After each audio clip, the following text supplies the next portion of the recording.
Good morning बच्चों। Crash course की series में आपका स्वागत है।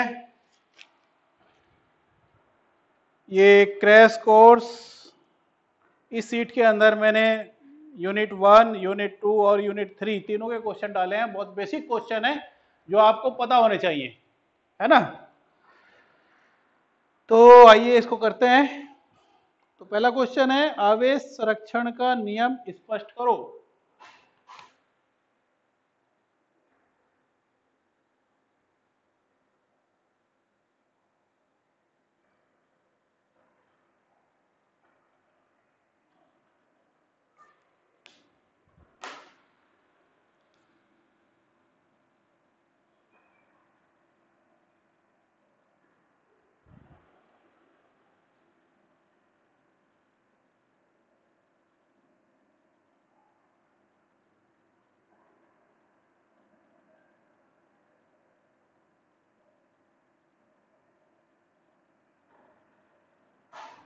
आवेश संरक्षण का नियम, है ना। तो क्या होता है आवेश संरक्षण का नियम? कि किसी भी निकाय के ऊपर जो कुल आवेश है वो नियत रहता है। ये आवेश संरक्षण का नियम है, बहुत बेसिक लॉ है। किसी निकाय पर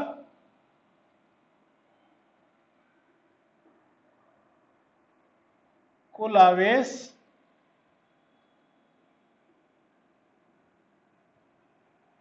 नियत रहता है।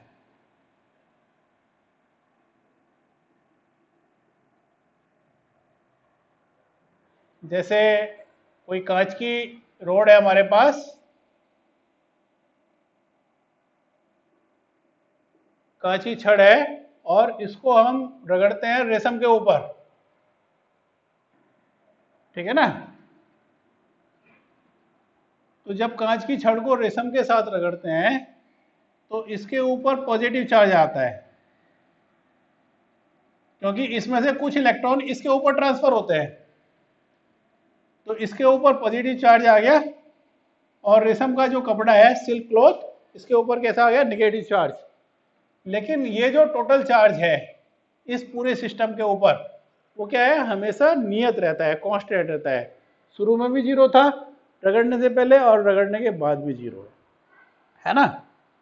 तो ये एक बेसिक क्वेश्चन है। ऐसे ही एक और क्वेश्चन है, आवेश के क्वांटीकृत कथन का अर्थ स्पष्ट करो। दोनों सवाल इंपॉर्टेंट हैं ये, है ना।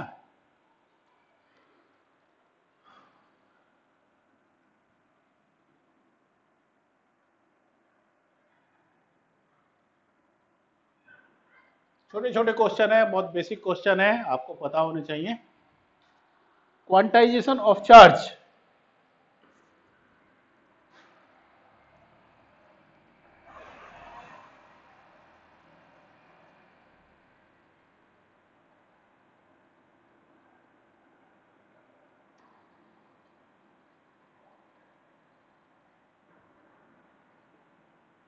क्वांटाइजेशन ऑफ चार्ज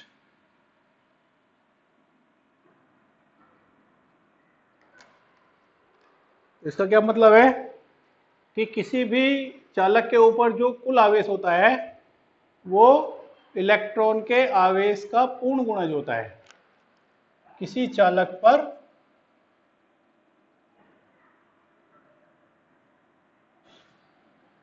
कुल आवेश,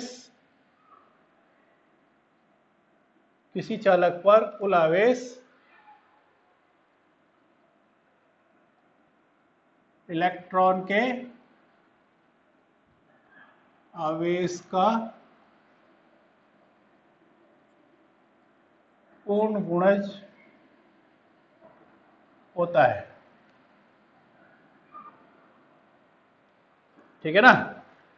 किसी चालक पर कुल आवेश इलेक्ट्रॉन के आवेश का पूर्ण गुणज होता है। क्यू बराबर होता है प्लस माइनस एन।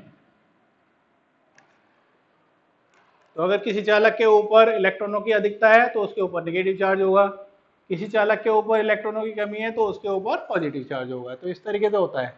लेकिन होता है वो इलेक्ट्रॉन के आवेश का पूर्ण गुणज, या तो उसके ऊपर एक इलेक्ट्रॉन आवेश होगा, या दो इलेक्ट्रॉन आवेश होगा, या तीन इलेक्ट्रॉन आवेश होगा। n बराबर है 1 2 3 एंड सो ऑन,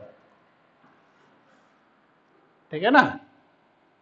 तो क्वांटाइजेशन ऑफ चार्ज का मतलब है, क्वांटीकरण का मतलब है कि किसी भी चालक के ऊपर जो आवेश होता है वो इलेक्ट्रॉन के आवेश का पूर्ण गुणज होता है, ठीक है। तो ये मैंने डिस्कस किया था सबसे शुरू की जो हमारी वीडियो थी इलेक्ट्रिक फील्ड की, चार्ज एंड इलेक्ट्रिक फील्ड, तो उसमें ये सब चीज़ें हमने डिस्कस की थी। आप YouTube चैनल के ऊपर इनको देख सकते हैं, है ना। ये जो सिस्टम है ऑनलाइन का, इसमें एक फ़ायदा ये है कि आपको अगर कोई टॉपिक समझ में नहीं आ रहा है तो आप पुराने वीडियोज़ को देख के वो उनको आप समझ सकते हैं, ठीक है।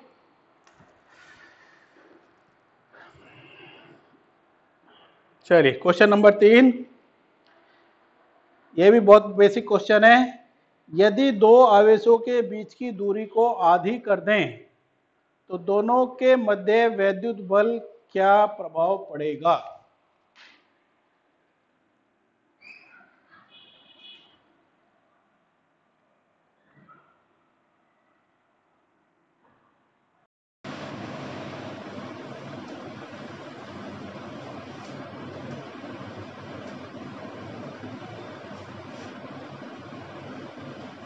ऐसे तो चार्ज है ये और बीच की डिस्टेंस है r, है ना। वो ये कह रहा है कि इनके बीच की डिस्टेंस को आधा कर दिया। मान लिया शुरू में डिस्टेंस है 2r और फिर डिस्टेंस है r, आधा कर दिया, है ना। अब शुरू में फोर्स कितनी है, F मान लो, शुरू में फोर्स F, है ना। अब कूलाम का नियम क्या है, इनके बीच में कूलाम के नियम से कितनी फोर्स लगेगी, F बराबर 1/4πε0 Q1 Q2 upon R square, ठीक है। अब ये जो फॉर्मूला है इसको हम अप्लाई कर रहे हैं दो कंडीशन में, एक ये 1 कंडीशन है और एक ये 2 कंडीशन है, ठीक है ना। मान लिया यहाँ पे शुरू में डिस्टेंस 2r है और फिर इनके बीच की डिस्टेंस हमने आधी कर दी, ये 1 पोजीशन है, ये 2 पोजीशन। तो ये जो फार्मूला हम लगा रहे हैं दो पोजीशन में लगा रहे हैं, फर्स्ट पोजीशन और सेकंड पोजीशन, है ना। तो इसमें ये देखें कि दोनों पोजीशन के अंदर क्या क्या चीजें कांस्टेंट है। एक तो आपका ये कांस्टेंट है, इसको चेंज नहीं हुआ, एक चार्ज चेंज नहीं हुए, एक ये भौतिक राशि बदल रही है और एक ये बदल रही है, तो इनमें रिलेशन है F proportional R square, okay. F1 upon F2 बराबर R2 अपॉन R1। जब एक फार्मूले को हम दो कंडीशन में यूज करते हैं तो उसमें ये देखते हैं दोनों कंडीशन के अंदर क्या चीजें कांस्टेंट है। जो चीजें कांस्टेंट होती है उनको छोड़ देते हैं, इसको छोड़ दिया हमने, इसको छोड़ दिया, है ना। एक ये बचा और एक ये बचा और इनमें रिलेशन है ये, है ना। तो विद कर्मानुपाती है तो उलट के लिखेंगे, वैल्यू डालिए।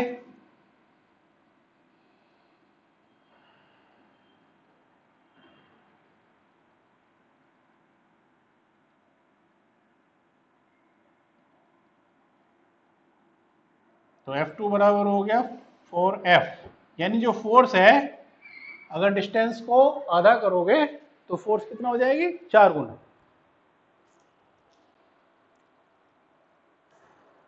ठीक है। बल 4 गुना हो जाएगा,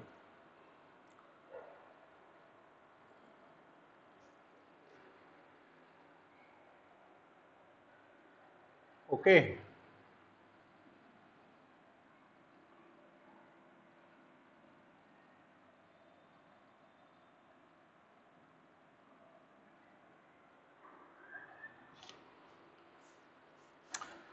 और एक बेसिक क्वेश्चन है, कूलाम के नियम को वेक्टर रूप में लिखिए। ये क्वेश्चन भी कई बार आया है एग्जाम्स के अंदर, कूलाम के नियम को वेक्टर रूप में लिखिए।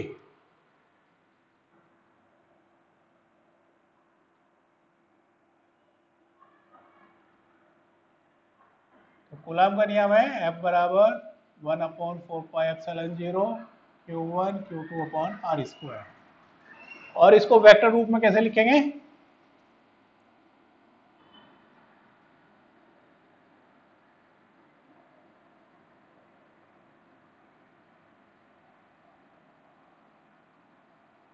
आर यूनिट वेक्टर, है ना।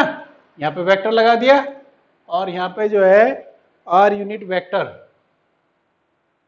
है ना। इसका मैग्नीट्यूड 1 होता है, केवल डायरेक्शन होती है, तो जब इससे हम इसको मल्टीप्लाई करेंगे तो ये वेक्टर हो जाएगा। तो ये इसकी वेक्टर फॉर्म है। बच्चों अभी से एग्जाम के लिए तैयारी करिए। अगर अभी आपने जो है 1 महीना 2 महीना और निकाल दिया तो फिर एग्जाम की तैयारी करने में आपको दिक्कत आएगी, है ना। एग्जाम की एंजाइटी होगी और आप परेशान होंगे। तो अभी से ही मेहनत करना शुरू करिए। कोई बात आपको नहीं समझ में आ रही है तो आप वीडियो यूट्यूब के ऊपर जो है सभी वीडियोज हैं, आप उनको देख के आप पढ़ सकते हैं।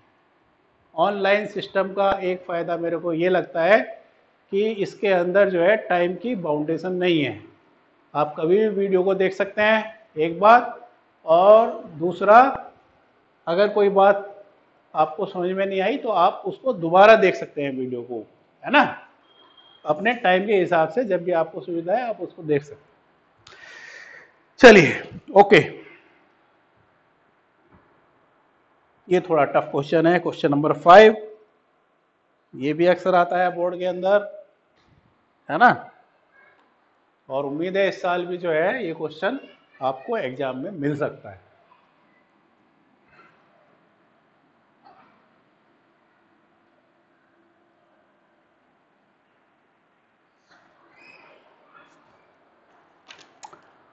वो बोल रहा है भुजा ए वाले वर्ग के कोनों ए बी सी डी में प्रत्येक पर आवेश क्यू रखा है। एक स्क्वायर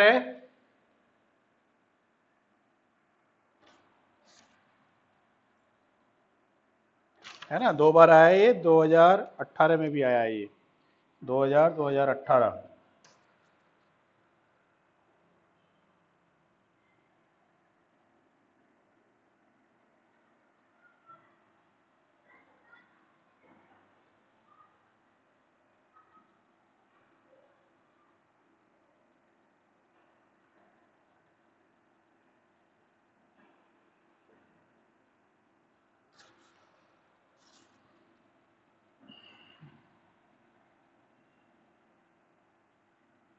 तो 4 कॉर्नर है, चारों के ऊपर क्यों आवेश रखा हुआ है।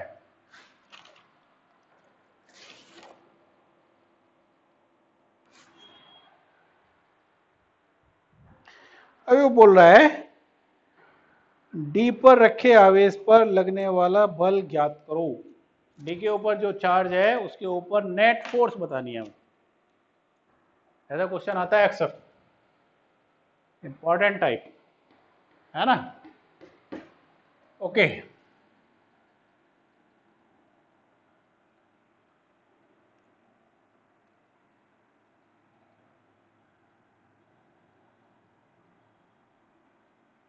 इसको Q3 मान लो, इसको Q4 मान लो। अब ये प्लस है, ये प्लस है, तो ये इसको रिपेल करेगा। तो एक फोर्स तो आपकी इधर को हो गई। इस फोर्स को बोलेंगे हम F14, ठीक है। ये चार्ज प्लस है और ये चार्ज प्लस है, ये इसको इधर को रिपेल करेगा।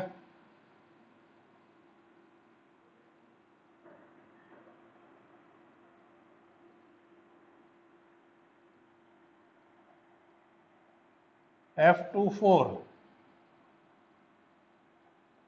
ठीक है। ये इसको इधर को रिपेल करेगा, ये इसको इधर को रिपेल करेगा, और ये वाला चार्ज जो है ये इसको इधर को रिपेल करेगा।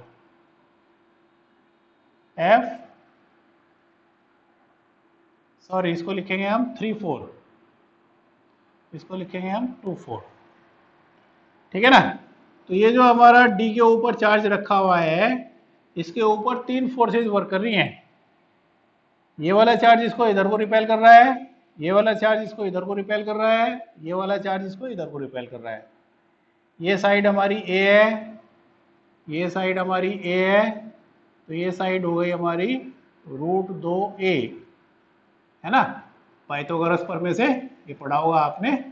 अगर ये a है, ये a है, तो ये होता है √2a। बहुत इस्तेमाल होता है इसका, ठीक है। तो अभी लिखेंगे हम ये वाली फोर्स F14,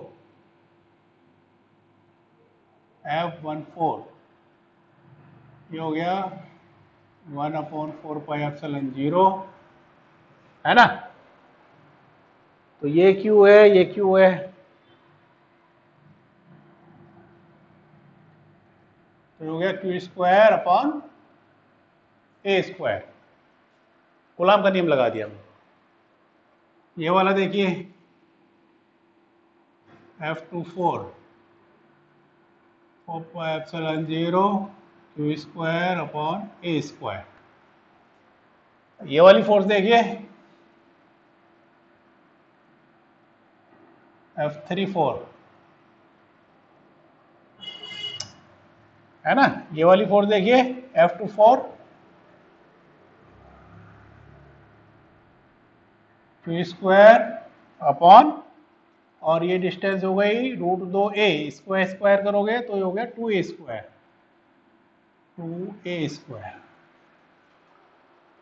ओके।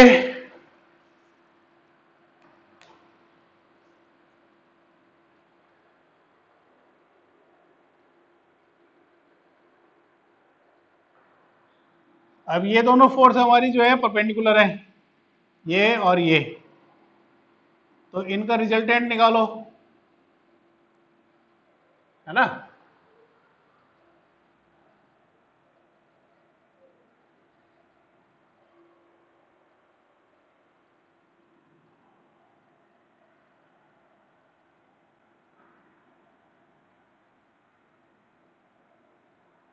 ये पढ़ा होगा तुमने कि अगर किसी पॉइंट के ऊपर दो वेक्टर हैं P और Q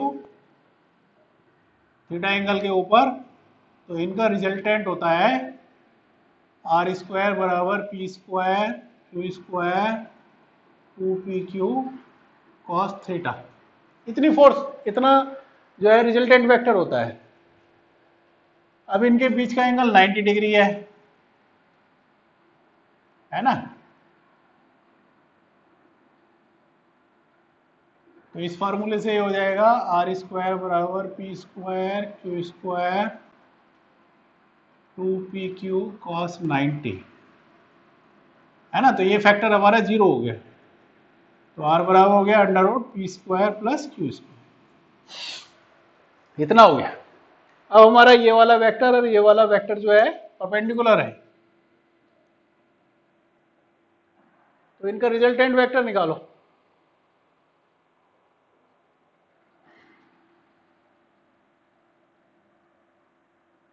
F14 व F34 का परिणामी,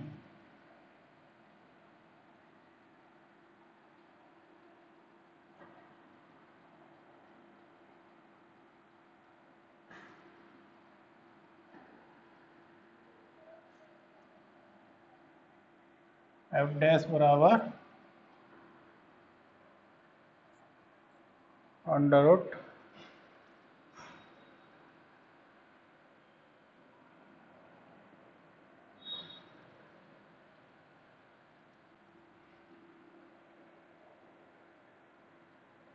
ठीक है।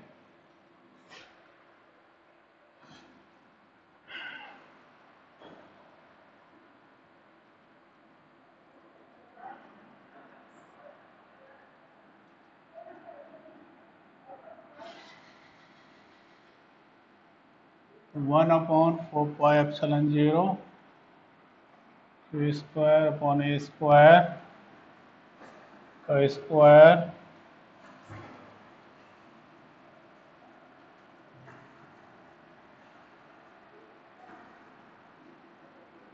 तो ये कॉमन आ गया आपका,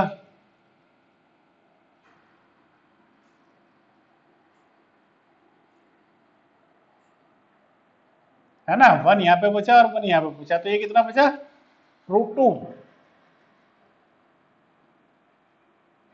है ना। एक यहाँ पे बचा, एक यहाँ बचा, तो ये कितना बचा √2।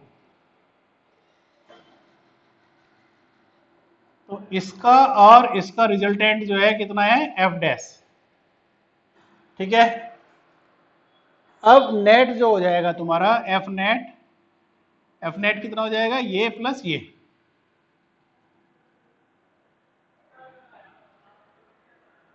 बहुत इंपॉर्टेंट फार्मूला है, ये आपको पता होना चाहिए, रिजल्टेंट वेक्टर निकालने का formula.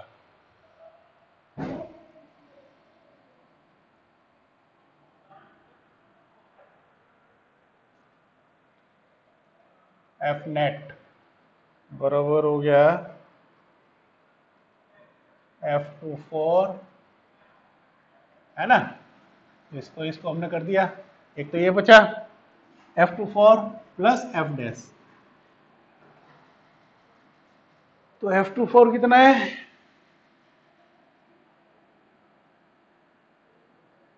Q square upon 2a square.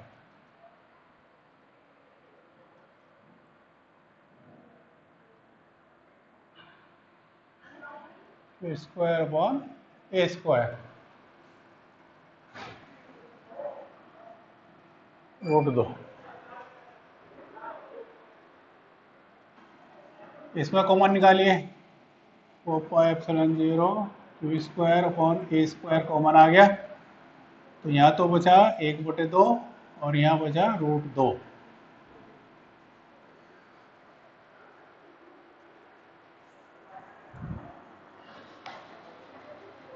ठीक है,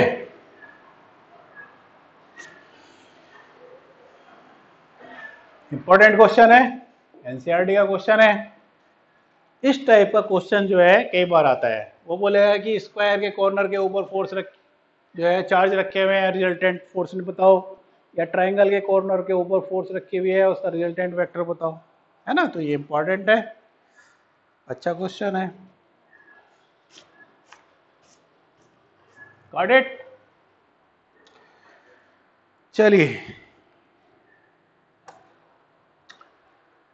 एक और क्वेश्चन है, निर्वात की वैद्युशीलता ε0 का एसआई मात्रक क्या है।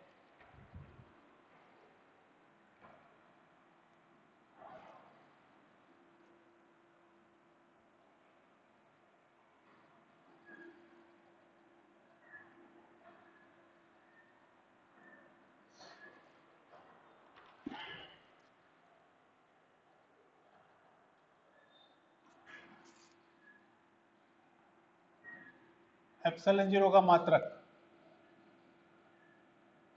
तो F बराबर है 1/4πε0 Q1 Q2 upon R square.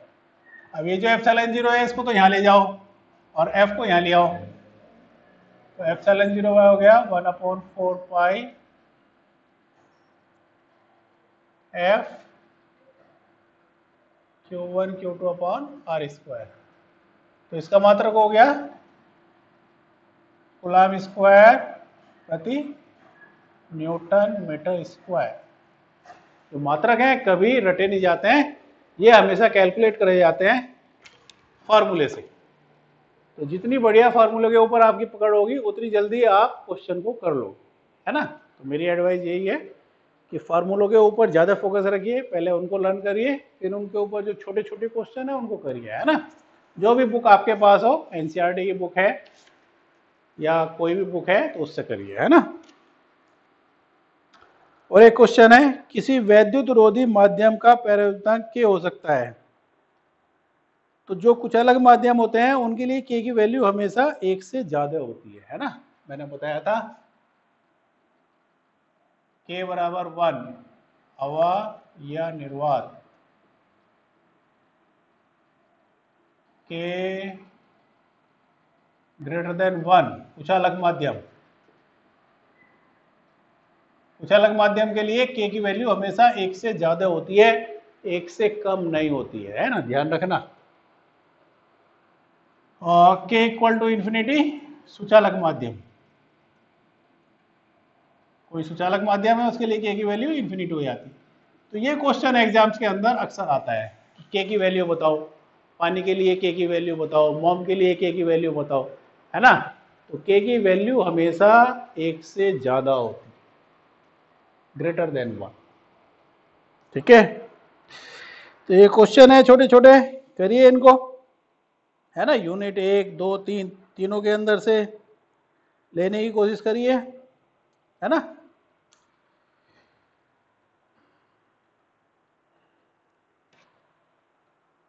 पुराने नोट्स हो गए आपके पास, उसमें देखिए, और नोट्स नहीं है तो मैं जो नोट्स हैं पीडीएफ के ऊपर जो है, पीडीएफ जो है वो गूगल ड्राइव के ऊपर अपलोड कर रहा हूँ, वहाँ से आप उनको एक्सेस कर लीजिए, है ना। ठीक है। और अगर किसी बच्चे को वहाँ से एक्सेस नहीं कर सकता, किसी बच्चे को ज़रूरत है फोटो स्टेट की, तो फोटो स्टेट भी ले सकता है वो मेरे पास से, है ना। ठीक है। आप अच्छे से मेहनत करके पढ़िए, आपको कहीं भी कोई भी दिक्कत आती है किसी भी तरह की, तो आप उसको बता सकते हैं, मेरे को कांटेक्ट कर सकते हैं, आपकी प्रॉब्लम जो है वो निश्चित रूप से सोल्व की जाएगी, है ना। Okay, good day, bye.